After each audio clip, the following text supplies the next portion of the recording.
বাংলাদেশ ছাড়িয়ে Dubai, America, Australia, লন্ডনে সবখানে জোয়ার বইছে তুফানের। বর্তমানে বিশ্বের 15টি দেশের শতাধিক প্রেক্ষাগৃহে দেদারসে চলছে ব্লকবাস্টার তুফান। 5 জুলাই ছবিটি মুক্তি পেতে যাচ্ছে প্রতিবেশী দেশ ভারতে। তুফান ছবির দর্শকপ্রিয়তার খবর ছড়িয়েছে সেখানেও। ভারতে শাকিবের তুফান সিনেমার মুক্তি নিয়ে কিছুদিন আগে মন্তব্য করেন ওপার বাংলার চিত্রনায়ক জিৎ। জানিয়ে অন্তর্জালে শাকিব জিৎ ভক্তদের মাঝে বাগযুদ্ধ চলছে। কলকাতার একটি ইউটিউব চ্যানেলকে সাক্ষাৎকার দেন জিৎ।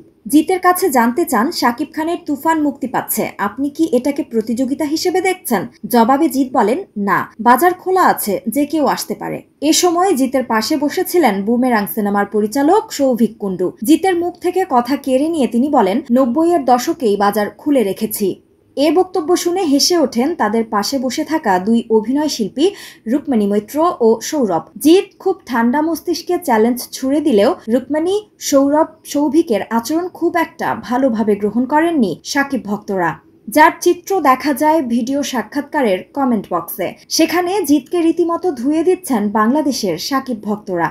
আলফা আইয়ের প্রযোজনায় একজন গ্যাংস্টারের কাহিনী নিয়ে নির্মিত হয়েছে তুফান। রায়হান রাফি পরিচালিত এ ছবিতে শাকিব খান ছাড়াও অভিনয় করেছেন চঞ্চল চৌধুরী, নাবিলা, মিমি চক্রবর্তী, মিশা সওদাগর, গাজী রাকায়েত, শহীদুজ্জামান সেলিম, ফজলুর রহমান বাবু প্রমুখ।